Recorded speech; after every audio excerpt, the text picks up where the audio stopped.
Hey folks, Greg Siskind here. There's already people joining us. There you go.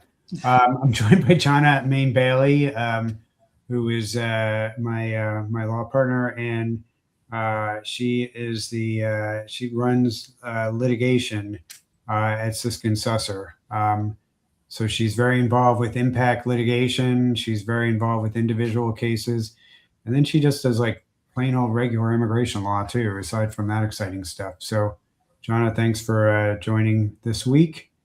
And I figured since we had Johnna, am I frozen? Like you are frozen, for me at least. But you hear me. I do hear you. I hear you perfectly fine. Right, let me remove myself and add myself back in. This very strange. Okay, hang on. Just me, guys. Oh man. Now we see nothing, Greg. Oh my goodness. All right. Well, Johnna, maybe it'll just be my voice and I'll interview you. That's okay. Your voice is the exciting part. I do not know what's the problem on here. Maybe I'll try one more time. Now it's like even worse because you can't. I don't even have I'm not even frozen. Just a second.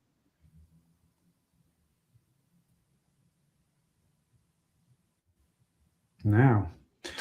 Okay. Well, we'll do it this way.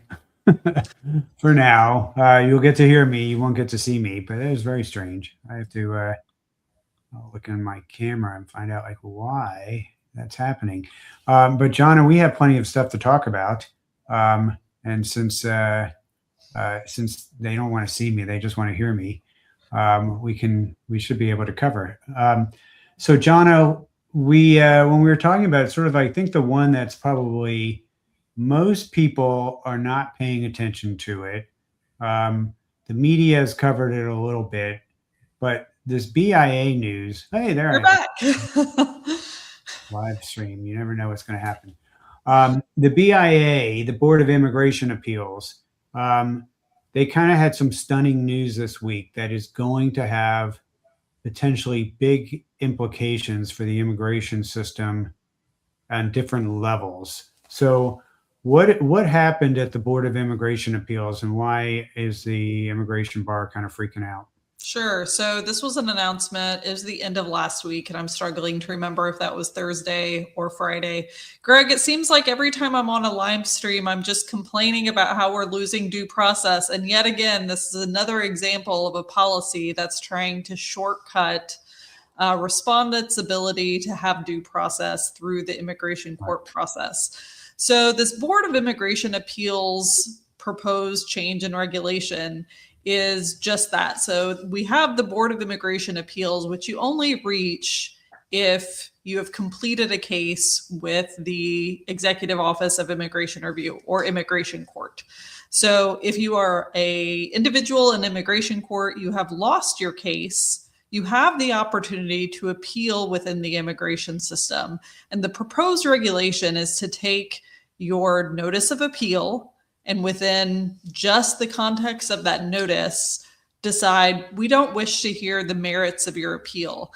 And not only is this stunning, but for those who don't practice within the context of immigration or specifically BIA appeals, that form to complete your notice to appeal, you are given maybe one paragraph worth to summarize the basis of an appeal. So it's true. Most practitioners and government attorneys as well get pretty creative of trying to shove your arguments in a very limited space. And, you know, having a panel of judges deciding the case is not worth reviewing on its merits based on the very limited number of sentences you can shove in this very small form box is really stunning. And again, I think shortcutting people's ability to have due process. Right. So, I mean, I'm looking at some of the information on this, these changes. So for one, you've got only 10 days instead of 30 days to ask for an appeal, which for a lot of people, it's like, especially people that didn't have representation, going out and finding a lawyer that can help you with an appeal. I mean, this, first of all, you should have representation. If you're in removal proceedings, you should get a lawyer. But that's even, you know, even if you get with it later on and you decide you want to have a lawyer, that's not a lot of time to get a lawyer and get that BIA appeal filed. Also, this was sort of like a little shocking, but now I guess the default outcome is supposed to be a summary dismissal. And that's supposed to come within 15 days. Well, and it has to be a majority of board members have to agree within 15 days to accept the case. Otherwise, it's automatically dismissed, which also seems like it's a not a lot of due process there, where there's completely rushed to make a decision on taking it or not. But I saw something that it was something like 90%. This is going to potentially cause like a 90% reduction in approved appeals on there. I mean, it's pretty massive what they're talking about.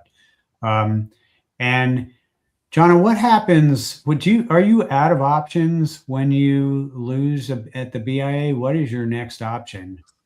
So the BIA is the end of the immigration court system. So if you've exhausted your appeal within the immigration court system, you could remove your case. And Pam Bondi is now out of the picture. So she's basically just a reminder that immigration court and the Board of Immigration Appeals are all employees of the Department of Justice. So they all report to Pam Bondi. Is that accurate?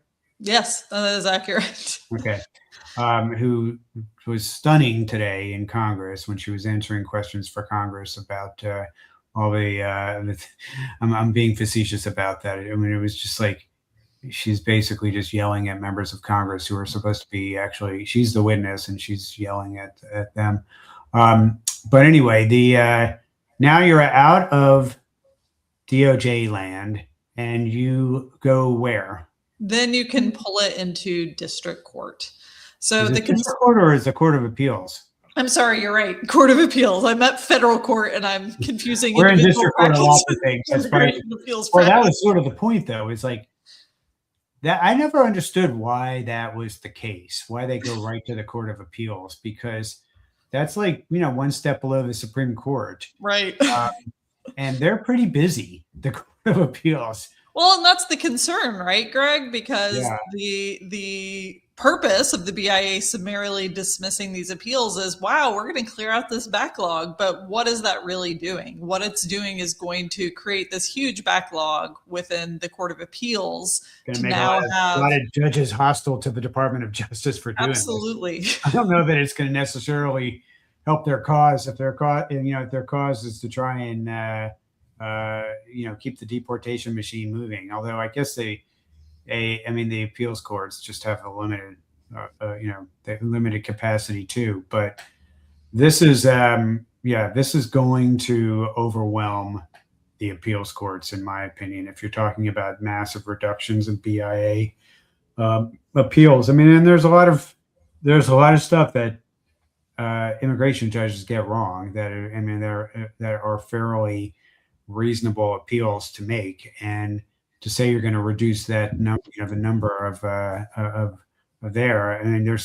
that's not going to reduce the number of errors by immigration judges. All that's going to do is push the adjudication up to the appeals court rather than exactly. the BIA. And I think the other concern is if there will be a discriminatory effect, in the sense that the government can also appeal. My only case pending with the BIA is a case in which my client won his asylum case, and the government appealed the immigration judge's decision to approve. So it's curious. I don't know how much that will be tracked, but will the government's cases be delivered right to the panel of BIA judges for review, or will those similarly be dismissed? Yeah, and I'm like looking at these statistics, and they're crazy. The backlog at the BIA has gone from 37,000 to 203,000 pending BIA cases. That's a lot of cases. However, I was just telling you beforehand, I discovered just how many decisions and BIA's decisions. I thought there would be a couple thousand BIA decisions out there, and I've been getting asked. I wear the software hat as one of the hats that I wear, and a lot of folks know that I'm a Visa AI founder, and one of the big things that I do in my role with that company is to work on making our library the best immigration law library on the planet. And I've had over the last 2 years a number of requests from people saying, "Can you get the unpublished BIA decisions there?" There's a couple thousand published and precedent BIA decisions. We've had them in the software, and the only way that you could get the unpublished decisions was to actually go to the BIA and photocopy the decisions, a lot of which are sit in notebooks and bound volumes. And I was amazed of good news, which was that they have now scanned everything and they are making it and they're making it available now without having to show up in person and do all that photocopying. Can you imagine how long it would take to photocopy 200,000 of these?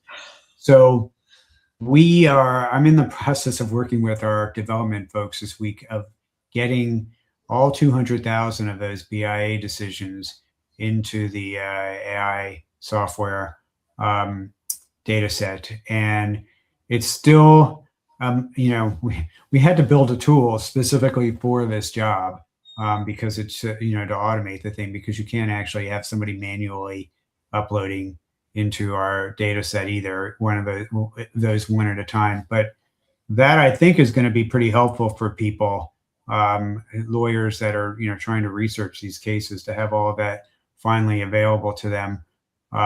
There's a really good lawyer named Ben Winograd who's in I forget which nonprofit he's with, but he's in DC, and he for years has been the guy that photocopies them and sells an index basically and pass them in a database. And he's the one who tipped me off. It's like I asked him, it's like, we really want to get your stuff in. And he goes, "You don't need me anymore." Well, I was about to say, for years, that's how I had access. Was I paid a monthly subscription to get on his email list to once a month read through all the BIA. Yeah, I mean, honestly, I don't know if Ben was like, I mean, he still is going to do that index, I think, but it's like a big job probably for not, I don't think Ben is like retiring on the revenue for that. Maybe I'm wrong, but thankfully that he's done that. But Ben, anyway, so thank you, Ben Winograd, for letting me know that the BIA had just put that up, and that's going to be something hopefully that a lot of immigration lawyers will benefit from soon. Now that they'll have all that in the library. So, anything else on BIA? Well, there were some. When we were researching this, there's also sort of been this trend for the last couple of weeks of some really nasty BIA decisions that have come out. Question was sort of, did it get a lot worse in the last few weeks, or was it sort of in anticipation of some of the stuff that we're seeing? But one that I found to be particularly cruel is this matter of Yadav from February 5th, so last week, barring where if there's a valid marriage to a U.S. citizen, but it didn't take place until after a final removal order, which may have been a removal order in absentia that a person didn't even know had happened, that is no longer going to be an exceptional situation. That's going to allow a judge to reopen the case.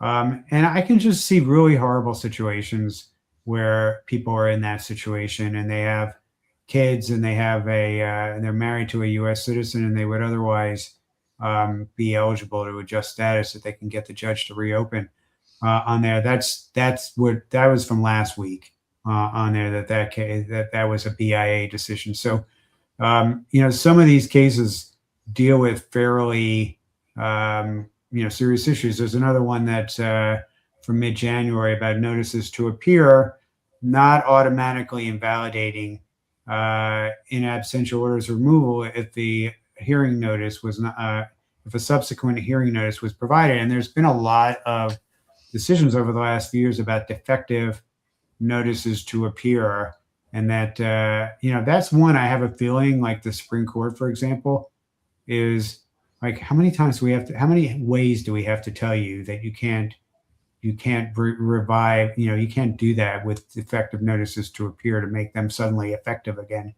Well, and I think what's interesting about that is the correcting agency in that case is the court. it's not DHS who had the deficient NTA to begin with. So that's Yeah. always been my issue. I think the Supreme Court decision on this came down in 2018, and there's been wild case law in the various circuits, and now BIA speaking to that piece. And I don't practice in the removal court setting anymore, but I'm so curious what if the Supreme Court will take this up and like kind of clarify their decision from 8 years ago. They did. The Supreme Court did just say that they are taking a case. They're having oral arguments on well, maybe that was today. There was a green card moral turpitude case, Bondi versus Lau. Oh no, it's for the April calendar. The news was from today, but the arguments are going to be in April. So the Supreme Court, the Supreme Court usually takes what did you say, like 2 to 4 immigration cases a year. They only do 150 cases for the whole year. I mean, some of the stuff is the shadow docket is more where, they don't really issue a decision, but they might do things that affect immigration. But this is a honest to goodness oral arguments for a case the Supreme Court is going to hear. Bondi versus Lau. It's going to determine the evidentiary standard the government is asked to meet to deport a lawful permanent resident who committed a crime of moral turpitude but was later allowed to re-enter the country. So I think it's going to have to do with what the standard of proof is at the time that they re-enter the country.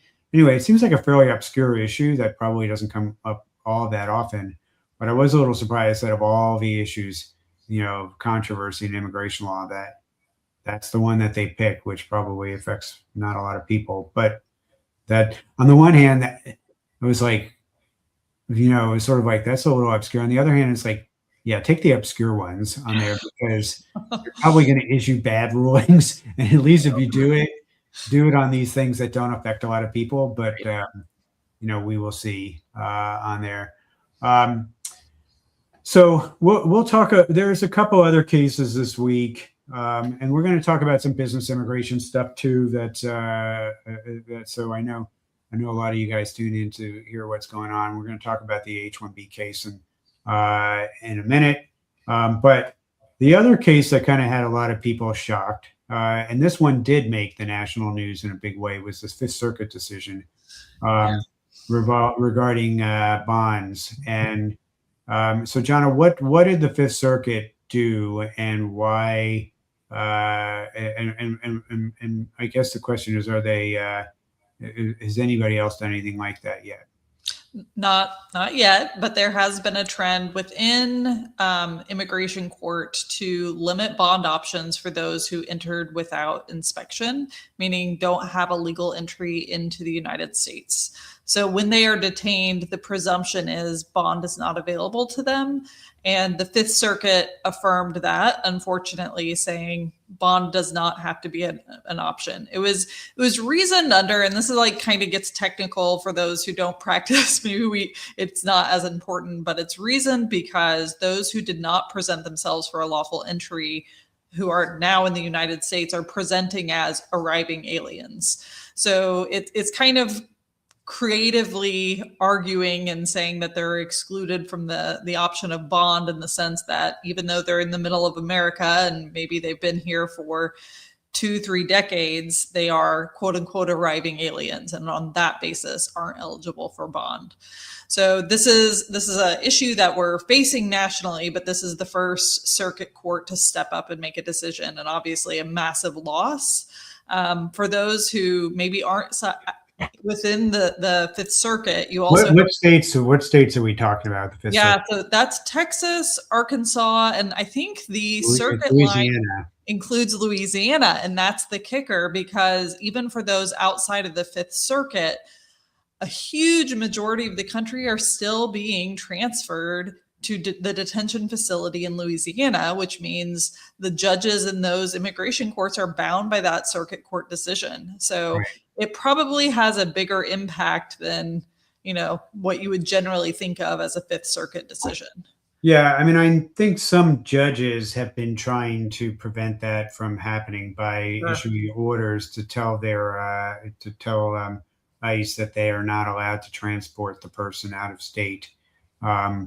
until they have had their, habeas, and they've done, they've had all that. So I would imagine now that's going to become a, as soon as somebody is detained, they're going to, a judge, they're going to have to go immediately to court and get a judge to stop the transfer. Although I would guess they can still order the person to be brought back to them. And once they're, so like if you're in Minnesota and the judge says, I don't care that you are in Texas now, ICE, that you sent this guy to Texas, bring him back to my court. But don't have the hearing here. And didn't we just have the Minnesota judge throw a tantrum, and justifiably so, because it takes 48 hours for the person to be transferred to Louisiana, and it took 13 days under a court order to bring the detainee back to Minnesota. Yeah. So, yeah. So anyway, that's what we're going to see more of this, this fighting between the DOJ and the judges on there. And I don't think the Fifth Circuit is going to necessarily be all that well regarded by the rest of the judges around the country after this. Okay, so let's skip a little bit. I think we had some other things on the list, but let's talk a little bit about the impact cases. So the one I know a lot of people are, they're asking about a lot of different cases, but the H-1B case is coming up very soon for oral arguments. The news on that case is that we have a 1 week delay in the oral arguments versus what it was originally scheduled for. It has to do with the government asked for the extension. This was sort of a compromise. They have a motion to dismiss. We have a preliminary injunction motion. So everything should work out along the same schedule. But we're looking at February 26th now for the arguments in San Francisco on that case. This is the only oral arguments I think that have been scheduled. I don't think the chambers has been scheduled yet. They've fully briefed their appeal to the DC Court of Appeals, and it was a pretty good brief, if you ask me. After looking through it, I was pretty pleased with it. But so I'm hopeful, and they also I think have the draw that they have for the three judges, I think, is good on there as far as fair, judges. I think that'll give it a fair hearing. And then the third case, the Boston case, that's the California versus Nome, that is being argued in Massachusetts, which I think is kind of funny.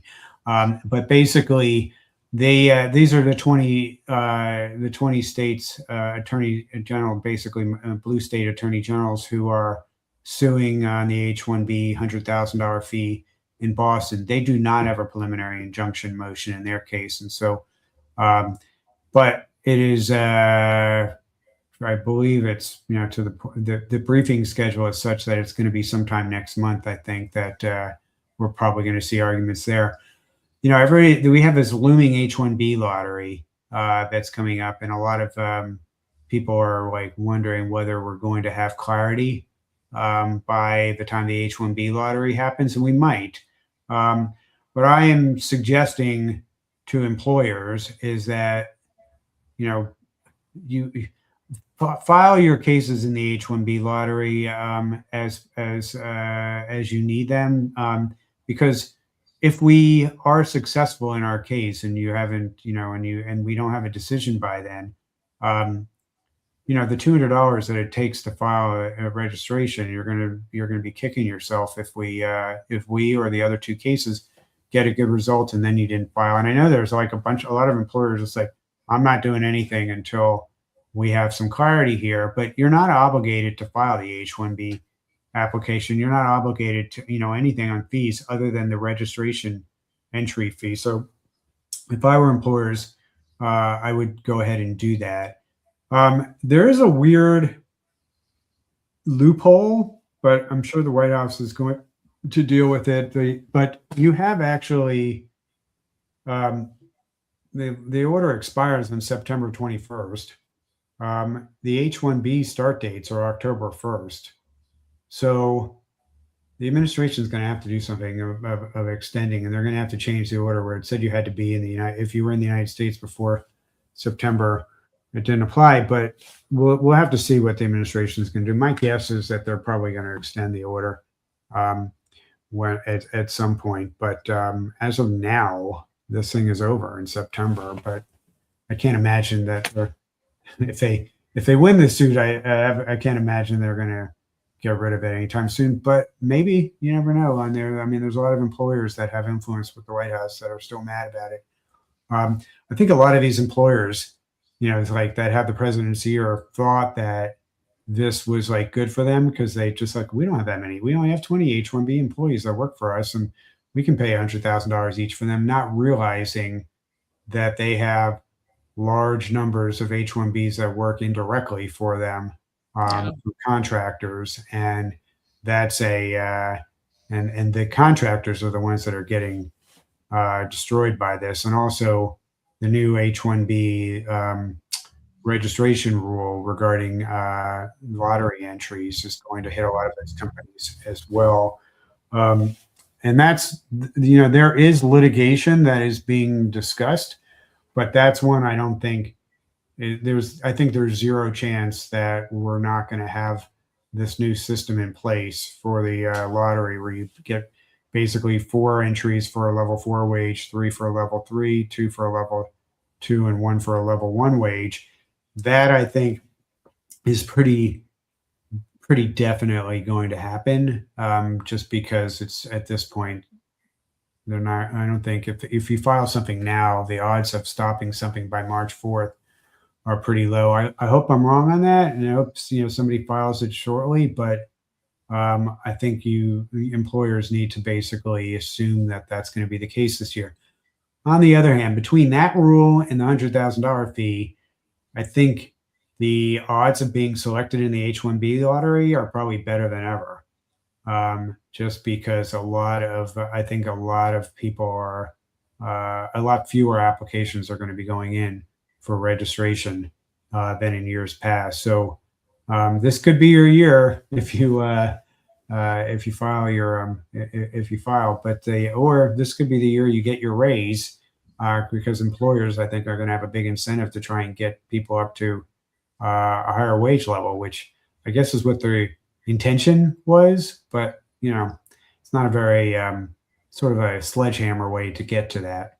Not a very strategic way, and they don't make any distinctions between occupations or anything like that. So you can be level 4 in the lowest paying of any occupation, and you could be level 1 spinal surgeon, making six, I don't know what the level 1 wage is for a spinal surgeon, but it's a lot of money on there. But it seems kind of strange that, level 1 for somebody like that is going to mean they have 1/4 the chance of somebody who is level 4 for a position that they're paid a fraction of the higher one. So I have a feeling we're going to see some strange outcomes.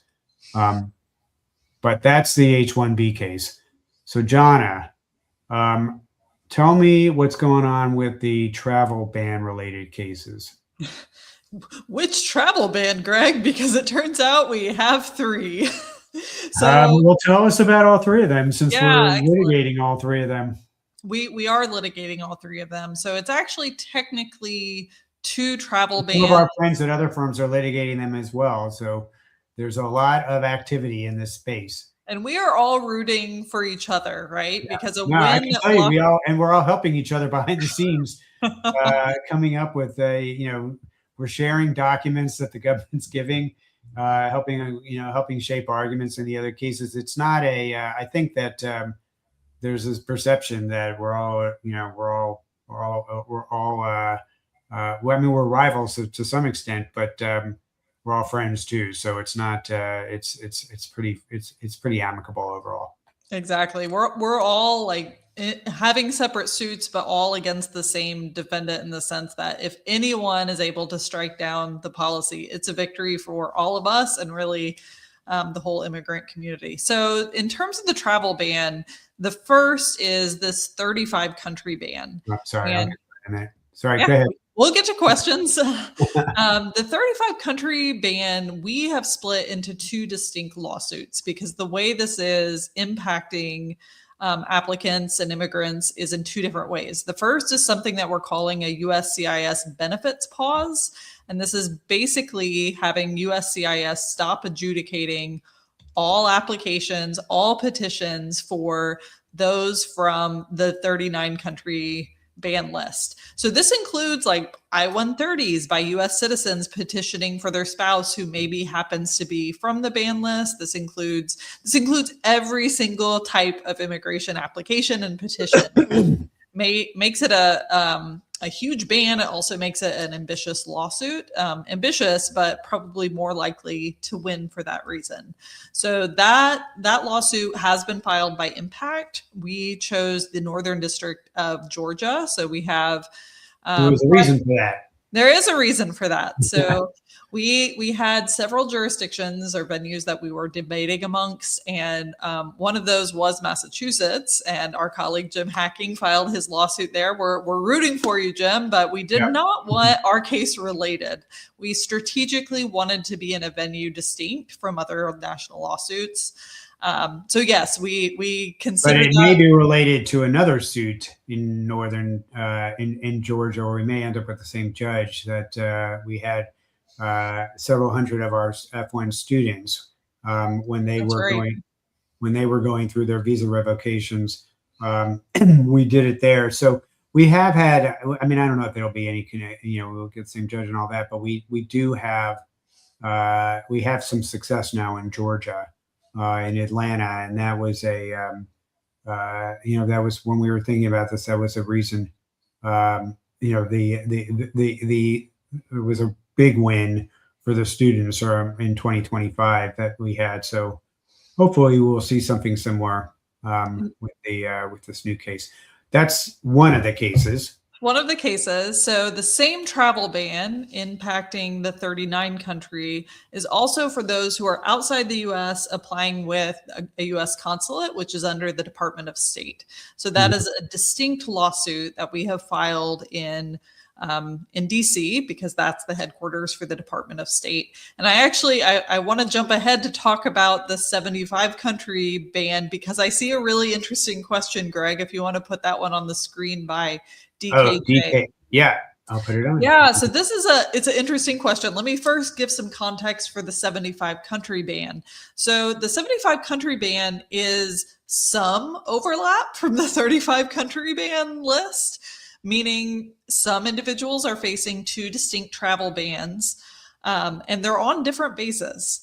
So the 75 country ban is distinct from the 39 country ban in the sense that it only impacts cases for those applying outside the United States. So to that question is, have we seen adjudication of applications meeting at USCIS for those who are part of the 75 country pause, but not part of this 35 country ban? We have not seen, we have seen adjudications. We have not seen any negative impact from USCIS cases. And again, that has to do with the fact that the 75 country ban is not related to USCIS. It doesn't mean that there's an adjudication pause. It's very possible USCIS may announce that policy change, in which case we will be onboarding for another lawsuit. But I think another part of that is for those who are on both travel bans, it creates this issue if you're applying at the consulate in the sense that you are up against two distinct bans. They are issued under distinct regulations of law, so you're going to have to overcome both of those. Similarly, if you're one of our plaintiffs for Impact, you really need to think about being a plaintiff for each to remove the travel ban from two different bans, if that makes sense. All right. I'm going to show something in a minute as well. When you're done about this, just an exchange that happened today in the Senate regarding the adjudication bans, the U.S. Oh, sure. The benefits pause. Well, let me wrap the 75 country ban with this. We are still onboarding for that lawsuit. We had planned on wrapping up onboarding last week with Impact. We haven't had as much interest in the lawsuit as we had initially thought, so we have extended onboarding. So if you or your family members are impacted, that is still open. There is also, like, you can join a list if you want to be contacted in the event that we do open up plaintiffs for the 35 country ban litigation for either 39. one. 39. I'm sorry, my numbers get confused because we have gone all over the place. It started at 19. It's my memory is failing me. But we have an interest list if you want for us to reach out to you in the event that we can add plaintiffs in the future. But at this time, those are filed and pending cases. All right, let me take that comment off, and now let's see if I can do something high tech. If I can get this to work. Hold on. All right, so this is, let me see if I can get the volume to work on here. All right, so let me go back. So this is today, David Beer. I'm gonna play the whole thing because I just found it very fascinating that this is a Republican senator, John Kennedy, who's a physician. He's a bright guy. He also has been sort of known to be one of the few Senate Republicans who occasionally will go off script and criticize the president. But he's asking David about the adjudication ban at USCIS that we've seen on the in the 39 country cases. So let me see if I can get this. Hey, Mr. Beyer, am I saying your name right? Can you hear it, Johnna? I can. Okay. All right. I like beer better. Most people do. Tell me that I think I heard you say that some people, some folks who've come to our country and are trying to get status to stay, have applied to the Department of Health of DHS, and they've paid money, and DHS is doing nothing. Oh, that's right. Yep, they're sitting on their applications, not processing them. That's a pretty bold statement. How many people? I'm not saying you're wrong. I don't know. How many people we're talking about? About half of the immigrant flow right now. So 90 countries are affected by the State Department ban. How many people is that? Well, it's at least 300,000 abroad, and probably twice that when you consider the people already in the U.S. So 300,000 folks have gone to DHS to seek some kind of permanent status or semi-permanent status to stay. At least 300,000, and they've paid money to DHS, and DHS has done nothing. That's right. Yeah, they're sitting on their applications. Well, who at DHS is putting them in the trash? Who at DHS is doing this? Oh, it's Joseph Edlow. He's in charge of it. He came up with this policy to just. Who is he? He's the head of USCIS. Joseph Edlow is the head of USCIS. This is today, DHS. Where he is just. Slow down a minute, man. You've had too much coffee. Is he he's at DHS? I'm just from New Jersey. So. I understand. Great state too. Who does he report to? Secretary Noem, of course. Okay. Does Secretary Noem know whether this? I don't know what Secretary Noem knows, but she's aware of the general tenor of this administration. Mr. What's his name? Joseph Edlow. Mr. Edlow. Who's his boss? Secretary Noem. Oh, okay. And you can document all this? Oh, absolutely. They put out a memorandum saying we're not processing these people, and Secretary Rubio is involved as well when it comes to the State Department. Would you send me that memo, please? I will absolutely send that to you. I went way over. I'm sorry. All right.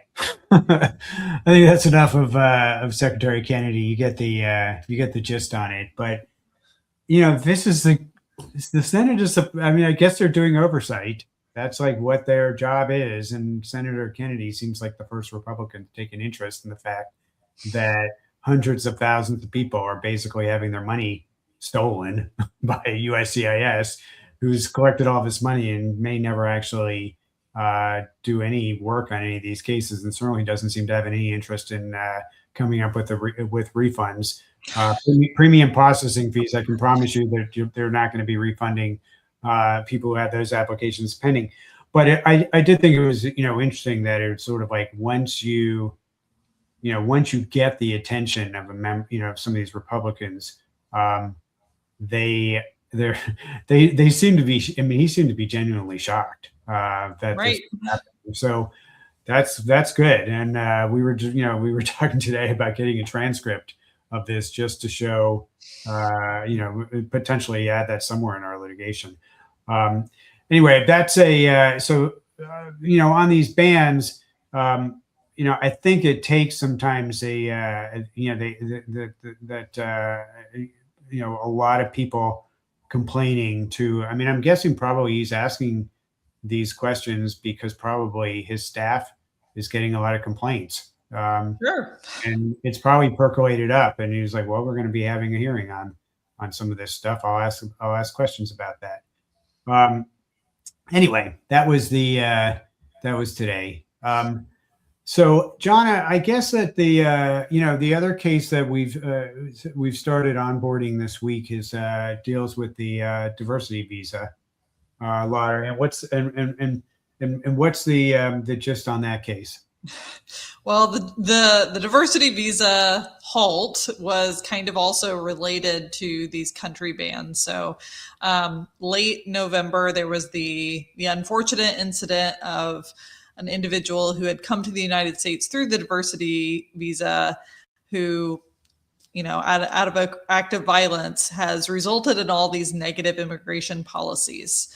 Right. So no, we don't condone the violence, but certainly these really harsh policies that really impact. You heard the testimony about half of the applicants before USCIS.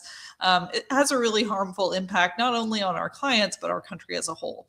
So that includes diversity visas, which is really interesting given that Impact has taken up the diversity visa in two different cases. Now it's been, 2022 was our most recent. Is my memory serving me correct on that one, Greg?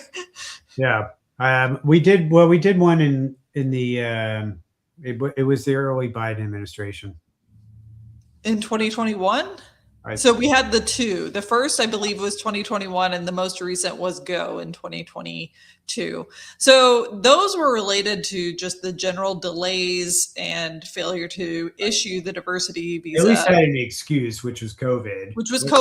And so starting to become an old excuse, but they at least had something. This administration is just like vetting crime, that on there, even though.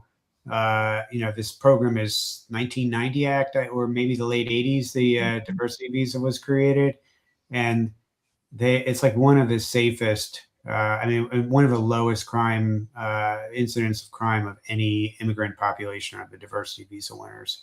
There's like no evidence that, and they're certainly way lower than the general population, which is sort of like should ultimately like be the reality check. Is like, crime is a reality, and there is always going to be a little bit of crime. The question is sort of when you're talking about, hundreds of thousands or millions of people coming in, and you have, you're going to have some crime that happens in that population, but is it making us less safe or more safe? And overall, all these immigrant populations have made us more safe when you sort of factor in the number of crimes per 1,000 people in the United States, or however you want to look at it. The numbers always look better when you add immigrants in versus just looking at the native population. Yeah. So one bad actor was the justification for the halt in the policy. But again, we've won on this issue twice before. So this case, we just opened onboarding this week.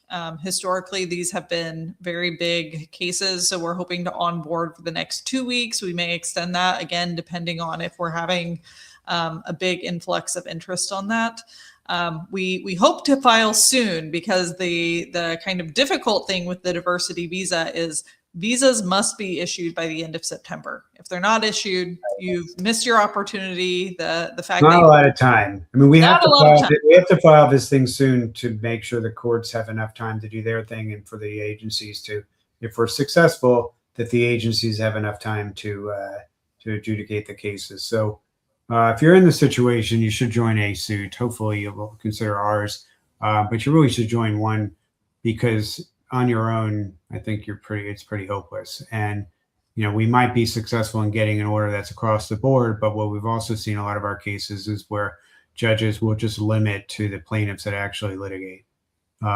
So we never know in these cases what's going to happen. That happened over and over again on COVID bans for us, particularly with K-1 visas. You may recall those cases where we would ask for universal relief, and then the judges would just limit it to the plaintiffs, and so we would just sue again and again and again. But it was for a lot of people, it was just months and months of extra waiting, hoping that they were going to get, that one of these cases was going to fix the problem for them instead of joining the case.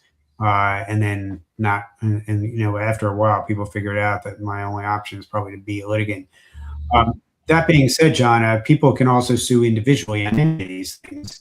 And there are good reasons sometimes why they might want to do that, especially if they want to have close collaboration with their lawyers. If you're suing in a mass litigation case, you kind of have to, to a large extent, just kind of sit back and be an observer more than an active participant beyond the beginning of the case, just because there's a lot of people in the case, and that's basically, if you want premium processing, you have to sue for sue individually. And premium processing meaning having the front row seat to talk to the lawyer and talk strategy and work it through and all that. So there are good reasons to do that, and you do file a number of these cases. Especially on mandamus and others. But for anybody out there who's thinking about wanting to sue over, on something, either to get their case sped up or to appeal a decision, Johnna is your person that you should schedule an appointment with. Johnna, we had a question, and I just double checked the dates on here. So this was a question that our friend DK J232 asked a few minutes ago, and he also asked the age. I was about to say, DKJ is asking some good questions. Keep those up. So this was published. This notice of proposed rulemaking on the public charge grounds was published in November, on November 19th, 2025. So it's about 3 months ago, almost, or 2.5 months. The comment period ended January 20th, so a couple weeks ago. The final rule could come at any time on there, and we just know, sometimes they will rush it out, sometimes they won't. They rushed out the proposed rule on the H-1B lottery. They rushed out because they wanted to have it in place by this lottery. The public charge rule, I'm not sure, but I can see this month or next month being when this thing rolls out. Right now, the 2022 rule remains in effect. My guess is there will be a lawsuit filed fairly quickly. By the way, that was sort of there was a reason why the Biden administration went to all the trouble to publish a final rule in 2022, was because you can't, I think this administration thinks you can just overturn any rules you don't like. That's not how it works. You have to actually go through the process of showing why the previous rule was inadequate, why and they may try and do that, but a court is going to have something to say about it. And the last time this administration tried to do this, first of all, it was like a 300-page rule that they issued in the first Trump administration, the public charge rule. I haven't done I should just basically ask AI to do it, but I haven't done the comparison between the first Trump administration public charge rule and this public charge rule. I figure when we have a publication date with an effective date, that's when I'll pay more attention to it. But my guess is that there will be litigation But what I don't know if you were with us when the last public charge rule. I don't know. You probably were there. No, I was. It was during Greengate 2020. So I took a week off of work to build an app that essentially automated all the analysis on whether you were subject to that 300-page rule. Oh, interesting. This was Johnna. This was with Afterpattern. I know your favorite software lately. Private joke. But it was a great way to actually learn the law or learn the rules. It never actually became necessary because it was enjoined and never the law the public charge rule from the first Trump administration never saw the light of day. So I don't think I'm going to go through that exercise again. Unless we know that it survives litigation. But that was last time. So they're going back to the playbook. They, I don't know, what they think they're going to be saying differently. That's going to get a different result from a federal court. But my guess is that it's probably going to be the same plaintiffs and it's probably going to be the same court they're going to go back to, and the court's going to have to decide what's different between what their decision was the last time and what and this time on it. But that is a good question. I don't even want to think about what that's going to mean for these cases. I mean, we kind of know. The only thing I can say that might be useful is this adjudications pause is in theory all based on public charge. That's what they say, that they're trying to it's not just the first one was based on security. This one, they're talking about the Somalis, and that's the 75 country ban is based on the. I mean, I'm just saying that they're a lot of this stuff and the benefits pause also, they're supposed to be taking a close look at public charge on there. But in any case, it takes that excuse off the table if we have a new rule in place, but the rule is going to be ridiculous. So, I mean, we don't know what the final rule is going to say, but I can promise you it's not going to be anything that people are going to be, singing the praises of, unless you hate immigrants, which that's who's writing these rules. But that being said, that's going to be our fun spring, is trying to figure out about the public charge rule and whatever other,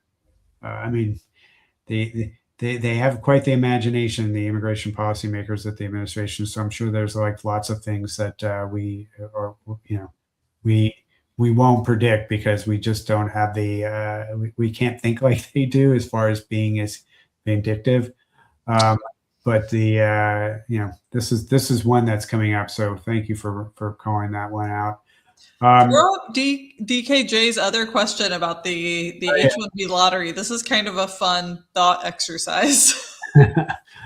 What is stopping an applicant from registering as level 4, winning the lottery, then transferring another employee as level 1 or 2? So there is stuff in the rule that is supposed to take, look closely at transfers and things like that. And if they think you're trying to game, they could deny you on that basis. Now, but it is a good question on there as far as that goes. But I would suggest being conservative. Mm-hmm. And if you went into the lottery at one wage level for a particular position, I would be very nervous about filing a change of employer petition where the next time you're filing at a lower wage rate. But it is worth probably taking a look at the comment, at the preamble or whatever they were discussing it. But I am going to guess that is going to be sort of an automatic request for evidence when they see an application like that being filed. They have changed the questions on the form, so they will see it. At USCIS, what the wage levels were going to be. So I don't think it's going to be that easy to game it, and that's what they're on the lookout for. So I would be careful.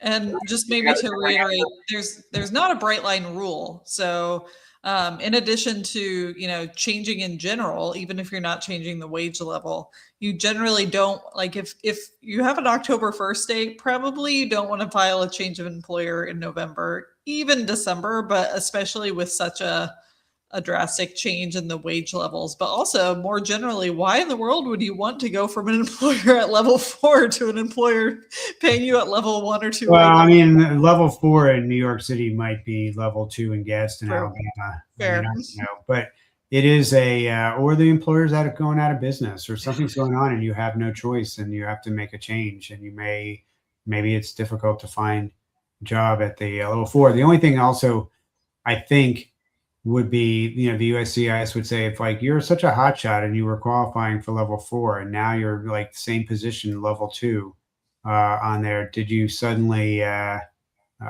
maybe you're, maybe we should not have, considered you as qualified for the first one.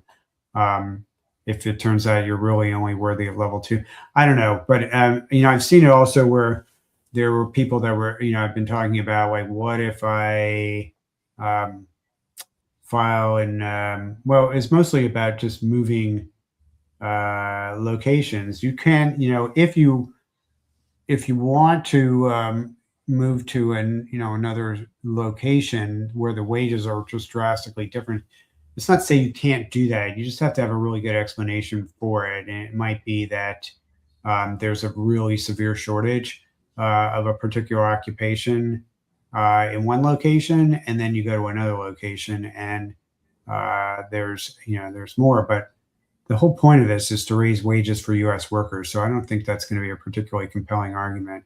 Precisely. And I think it also kind of raises the concern of SOC shopping, SOC code shopping, just to find something that hits the sweet spot of a higher wage level. Probably something you don't want to do because, I can tell you that, there's gaming. There's always been gaming going on in the H-1B lottery since the beginning of time. And it's frustrated me as far as some of the stuff that we've seen. In fact, Johnna, we had a lawsuit that was all about H-1B lottery gaming from a couple of years ago. And this was the one that we actually, I think, impacted policy in a way that made me happy, which was there was this problem with employers were working with middlemen recruiters and IT entry level folks, and basically they, somebody from would have like 10 employers file separately for them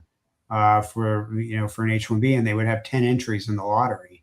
That was only a couple of years ago that was the case, and we sued over that. And USCIS said, we will fix that, Judge. Please dismiss the case. And the judge, you may recall, we were very upset that the judge dismissed the case because we didn't believe USCIS was actually going to fix the problem. And then they did exactly what we kept telling. I mean, you can go back and listen to my live streams with Chuck, and I kept promoting this is the solution to the problem: is flip the lottery. Make it a beneficiary lottery instead of an employer lottery. Exactly. And the problem will go away. And then we saw a drop of about 300,000 applications the next year. And so everybody had I don't know if it completely fixed the problem, but I think it did a pretty good job fixing the problem on there. So, sometimes sometimes these, this gaming, they figure out a solution and they're able to stop it.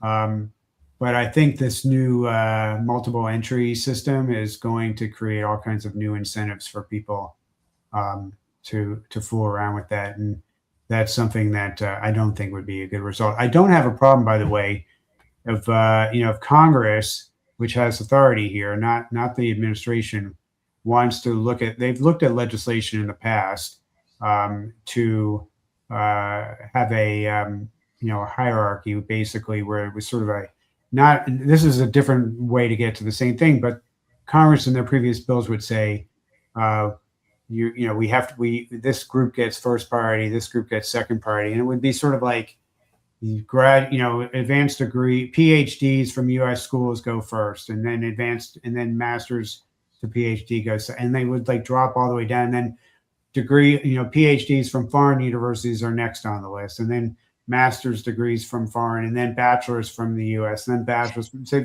they went down the list there. The problem was, it's sort of, as I'm always have this weird filter where I'm in this outlook where it's like, how does this affect my clients? And I do a lot of work for doctors. I always think it's like, how does this affect the doctors? And in that case, they didn't count graduate medical education as a degree, even though they would be spending 7 years, getting becoming a board licensed, surgeon or whatever they were going to be doing on there, and they would still be at the bottom of the lottery. And ironically, that has happened again with this new system where physicians, because there's not a lot of physicians in these shortage areas, they don't have a lot of wages they don't have a lot of people to survey. So they use this national wage in a lot of cases for doctors, where they don't have enough people to survey to figure out what the average anesthesiologist is making in this particular location. And those people are going to get one entry in the lottery, even though they are being paid the national average wage for a physician. That's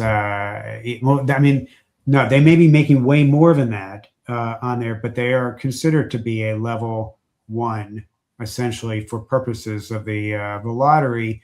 That spinal surgeon, that's making $800,000 may still only get one entry in the lottery under the way this weird system works. So there's going to be unfair results in this as well. And I'm guessing that there will be doctors that are in whatever lawsuit that's being planned.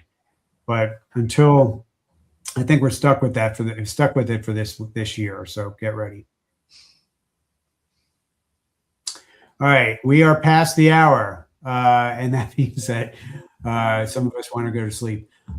So we'll see you next week. I'll be back. I'm not sure who I'm being paired up with. The following week, I'm going to Krakow, Poland. Jealous. Well, Krakow in February is not exactly like, the prime time to be going there, but I would take Krakow in February over not Krakow in February. But I'm speaking to a bunch of immigration lawyers from different countries about AI stuff and about what's happening in the U.S. too. So I won't be on that one because it'll be like in the middle of the night for this, but hopefully I won't be missing too many this spring. Anyway, but until next time, thank you guys for watching, and we'll update you next week on what's going on in immigration law. Thanks a lot. good night. Bye-bye.